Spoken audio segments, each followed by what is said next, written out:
Meanwhile, the remains of 7 Cebuanos who were among those who died during the sea tragedy in Guimaras last August 3 are finally brought home.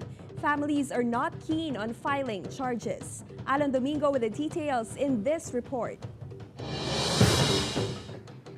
The remains of the victims on board a C-130 plane arrived at Mactan Air Base on Thursday afternoon.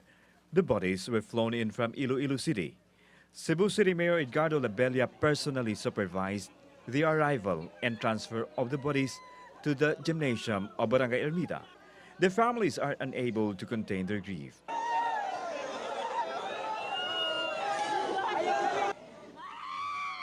Marceliana Hanson, who lost her husband and youngest child, struggles to be strong for the sake of her remaining children.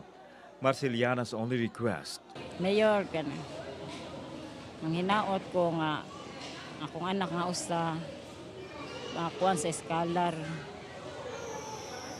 Nanon wan ako'y bana, pito ka buko kong anak. Ay, basta ko pangita. Ako ka na ra jud siya. Kanang grade 4 na ako. Jocelyn Alima is also having a hard time accepting the death of her son-in-law, 4-year-old grandson and daughter. Ako anak pinanggagay nila ako.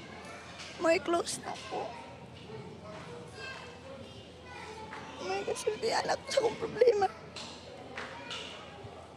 Dawat na lang dyan po. Pinagong apo. Bibo kayo. The other remains were that of Romeo Baguio Sr. and his wife Edeline. The victims will be buried on Monday, August 12. The city government of Cebu assures financial assistance to the family. Together with cameraman Jun Solon, I am Alan Domingo for GMA Regional TV.